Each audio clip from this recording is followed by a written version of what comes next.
సంస్కృతం మాట్లాడేప్పుడు అక్షర దోషాలు గనక జరిగితే అర్థమా అనర్థమా? సర్వేభ్యో నమో నమః. అహం ఆచార్య సరస్వతి. అక్షరాలు తప్పుగా పలికిన, శబ్దాలను తప్పుగా పలికిన అర్థమవుతుందా అనర్థమైపోతుందా? ఒకసారి చూద్దాం. సంస్కృత భాష అనేది శబ్దాల సమూహం కాదు, ఇది విజ్ఞానంతో కూడినటువంటి భాష.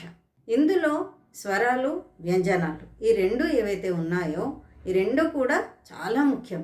ఎందుకంటే స్వరాలు ప్రాణమైతే వ్యంజనాలు శరీరం. ఈ రెండిట్లో ఏది కరెక్ట్గా పలకకపోయినా మొత్తం శరీరం ప్రభావం చూపిస్తుంది. కాబట్టి అక్షరాలను శుద్ధంగానే పలకాలి. మరొకటి, శుద్ధంగా పలకడం అనేది మనకు వికల్పం కాదు, అనివార్యం. అంటే ఖచ్చితంగా శుద్ధంగానే పలకాలి.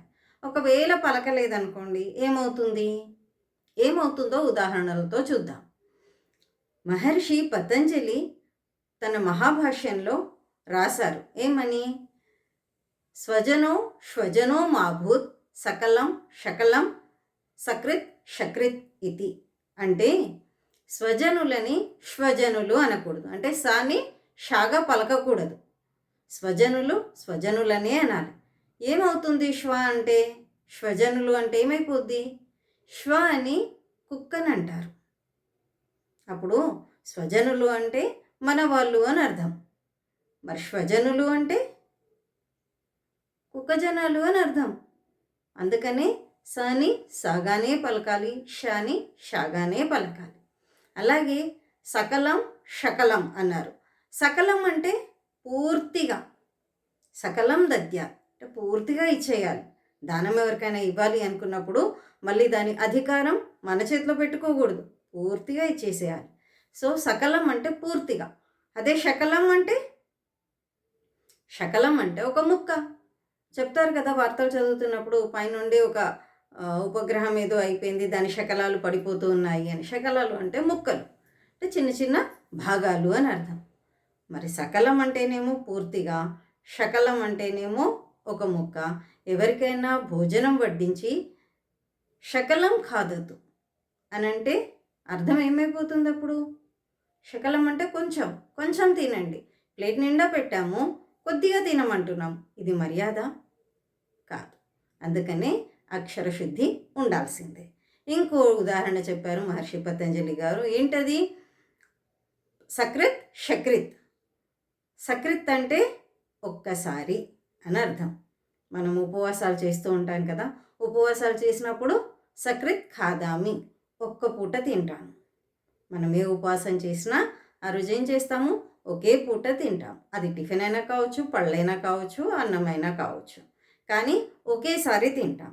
అందుకనే సకృత్ ఖాదామి. అద్య మమ ఉపవాసః అస్తి అంటే ఒక్కసారే భోంచేస్తాను, ఎందుకంటే ఈరోజు నేను ఉపవాసం ఉన్నాను. ఈ వాక్యానికి అర్థం. అదే సకృత్ అనకుండా షకృత్ అన్నామనుకోండి, ఏమవుతుంది? ఒక్క అక్షరమే కదా. షకృత్ అంటే అనకూడదు, మహాపాపం. భోజనం సమయంలో అనకూడదు. ఎందుకు అంటే అది మలం అని అర్థం. ప్రొద్దున్నే లేవగానే పొట్ట సాఫ్ చేసుకుంటాం కదా మనము, ఆ పార్టీ ఏదైతే ఉందో దానిని, ఆ మలాన్ని షకృత్ అంటారు. కాబట్టి సకృత్కి షకృత్కి అంత డిఫరెన్స్ ఉంటుంది.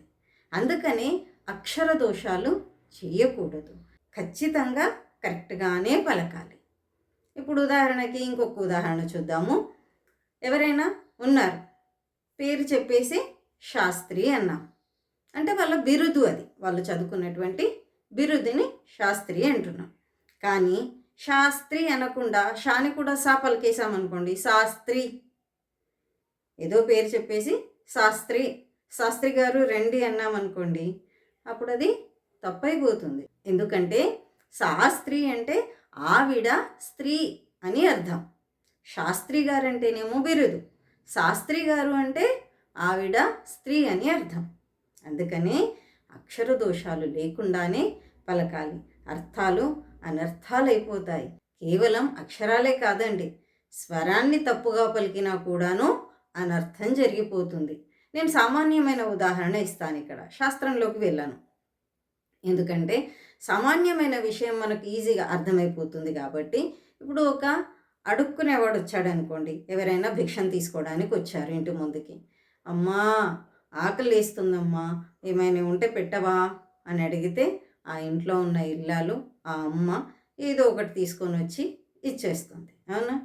అదే అడుక్కునేవాడు అలా అడగకుండా, ఓ అమ్మ ఏమన్నా ఉందా, పెట్టు, ఆకలవుతుంది అని అన్నారనుకోండి, పెడుతుందా ఆ ఇంట్లో అమ్మ? ఇంట్లో కాదు, చేతిలో ఉన్నా కూడాను లేదు పో అంటుంది. అవునా? సో ఇక్కడ ఎలా అయితే స్వరం మారిపోతే అర్థం అనర్థం అయిపోయిందో, అలాగే మనం పలికే శబ్దాలలో, శ్లోకాలలో, మంత్రాలలో అక్షర దోషం గనక జరిగితే ఇలాంటి అనర్థాలే జరిగిపోతాయి. కాబట్టి శుద్ధంగా మాట్లాడడం చాలా అవసరం. మీరు గనక సంస్కృతం నేర్చుకోవాలి అనుకుంటే సంస్కృత ధార అనేటువంటి ఛానల్ని సబ్స్క్రైబ్ చేసుకోండి. కామెంట్లో మీ మెసేజ్ పెట్టండి. ధన్యవాదాలు.